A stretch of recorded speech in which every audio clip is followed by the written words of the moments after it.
Muito bem, então também tentando ser breve, tentando ser útil.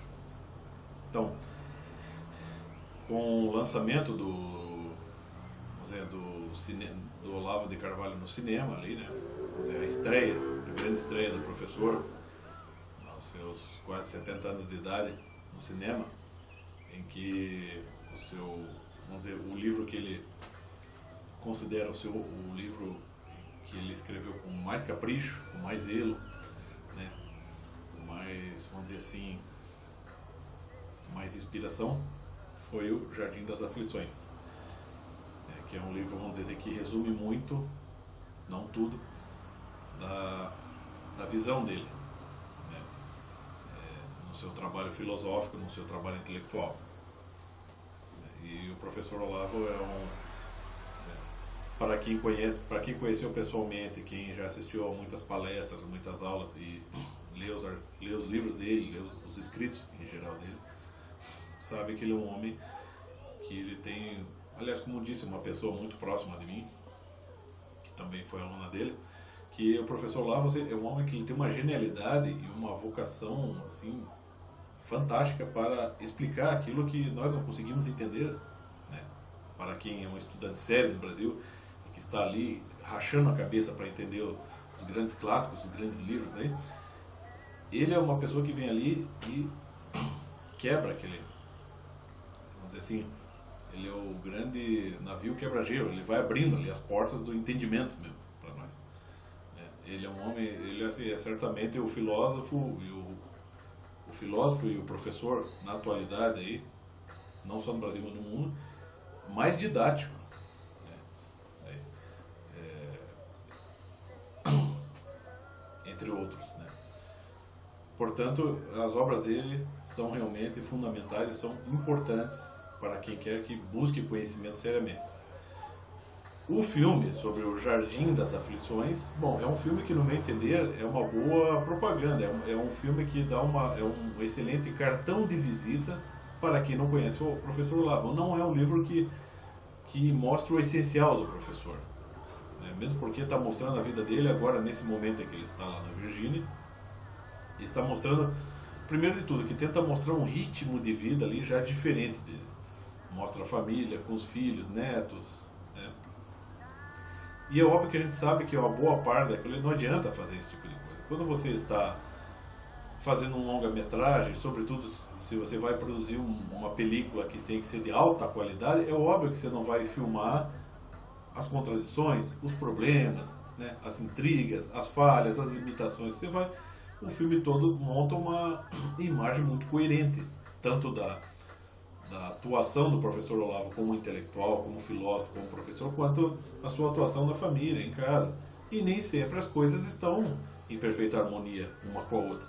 Mesmo porque, para quem já assistiu a muitas aulas do professor, muitos cursos, sabe que, né, nem sempre a relação, por exemplo, de um estudioso nem sempre é harmoniosa com a família. E ele sempre admitiu isso.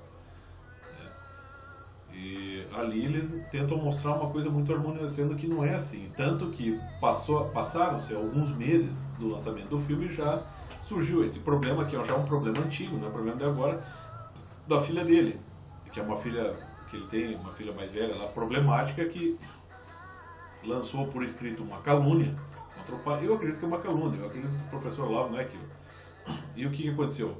Aconteceu uma enxurrada de pessoas detratando o professor Olavo e uma enxurrada de pessoas defendendo o professor Olavo com unhas e dentes, né? Sendo que isso é um problema pessoal da vida dele, isso não invalida a obra dele, né? Agora as pessoas estão ali querendo se agarrar ao professor Olavo como se o professor Olavo fosse assim, já está havendo uma certa idolatria por parte de muitas pessoas. Eu sei porque eu vi isso com esses olhos, né? Aqui no Paraná foi criado um instituto em homenagem ao professor Olavo de Carvalho, né? Juntaram-se muitos amigos, parentes meus se juntaram a esse grupo e eu não quis. Eu falei, eu estou saindo fora, virei as costas e saí. E eu fui muito criticado por isso. Eu até confesso que um tempo eu fiquei até meio arrependido. Será que eu não deveria ter participado? Depois, as minhas né, a minha desconfiança em cima daquilo ali se confirmou. A coisa não foi para frente, deu problema. O professor Olavo, né, parece que fez críticas, né, àquela situação, àquele instituto. E o nome dele, acabou que o instituto trocou de nome. Muitas pessoas saíram do instituto, saíram bem contrariadas, bem aborrecidas, porque investiram dinheiro naquilo. E aconteceu que o quê? As pessoas entraram lá basicamente idolatrando o Olavo como se ele fosse a solução para todos os problemas da vida. E saíram de lá xingando o Olavo de filho da puta para baixo. Tem gente que saiu de lá que não quer mais nem ouvir. Eu conheço essas pessoas. Tem pessoas que saíram disso aí quando a coisa deu merda. Pessoas saíram de lá, né, que não querem mais nem ouvir o nome do professor Olavo de Carvalho. E por que isso? Porque são pessoas que não sabem equilibrar as coisas, né? Que não sabem distinguir A de B. Por exemplo, aliás, uma parente muito próxima minha, que já me explicou, olha, Paulo, o Olavo ele é muito bom como um profissional, mas eu não sei pessoalmente. A vida dele a vida dele já é uma vida meio bagunçada, porque ele teve 3 casamentos, teve 8 filhos, né? Tá cheio de problemas lá, não resolvidos. Mas isso não invalida a obra dele. E esse problema da filha dele, esse é um problema antigo. Olha, eu já sei isso aí há muito tempo. Só que agora, pessoas que há uns 2 ou 3 anos atrás passaram a participar do curso online de filosofia do professor Olavo e começaram a se tornar os grandes, né, se tornar os grandes entusiastas da obra do Olavo, fazendo altos elogios, né, depositando toda a sua confiança no professor Olavo, né, estão aí também tomando as dores e querendo defender, porque muita gente foi lá e começou a produzir vídeos, começaram, né, a produzir muitos vídeos no YouTube para tentar difamar o professor, caluniar. Tá vendo ali, a filha dele disse isso, então só pode ser isso, o cara é um louco, o cara ficou internado numa clínica, né? Começaram a produzir um monte de coisa que não tem nada a ver com a realidade. Só que esse problema com a filha do professor Olavo, ele é real. Se essa filha dele é mentirosa, eu acredito que ela seja uma mentirosa, eu acredito que é uma pessoa problemática. E o professor Olavo, com tudo que ele conhece de filosofia, ele não conseguiu resolver esse problema. E eu acho que é isso que o filme não mostra, né? O documentário sobre o Jardim das Aflições mostra uma coisa muito harmoniosa que não existe, né? Não existe aquilo. Agora, se você pegar o próprio Jardim das Aflições, o filme Jardim das Aflições, e coloque ele ao lado das palestras, por exemplo, as palestras que ele fez do curso de psicologia, as palestras de filosofia, né, as aulas de filosofia, as aulas de histórias, de teoria do Estado, é um filme pobre, apresenta muito pouco. Por exemplo, eu acho que eu chego a ter quase umas 20 horas só do curso de psicologia dele, que é cada aula maravilhosa. Cada aula chega a ter 3, 4 horas de aula, ele com fôlego. Mas é um legado aquilo para a pesquisa em psicologia. Qualquer pessoa que escute uma aula do curso de psicologia dele já sai diferente. Aquilo já resolve metade dos problemas das pessoas, pelo esclarecimento que ele traz, né? Agora, o professor Olavo, ele é humano. E justamente porque, diante de mim, ele é um elefante de intelectualidade, eu sou só uma formiguinha, eu não posso me agarrar a ele.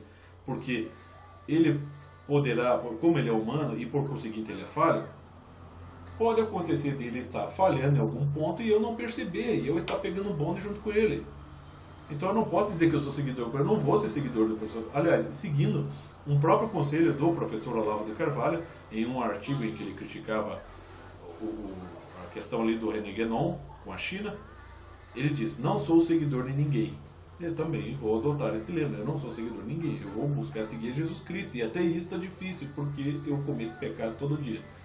Agora, o professor Olavo, justamente por ser humano, ele vai cometer falhas, e por ele estar num avanço, uma maturidade intelectual muito acima do que eu sou capaz de perceber, é claro que se eu me apegar a ele, né, como se fosse uma tábua de salvação, a única pessoa que vai melhorar o país, realmente eu vou acabar. Se ele cometer um erro, eu vou junto, e eu não posso fazer isso.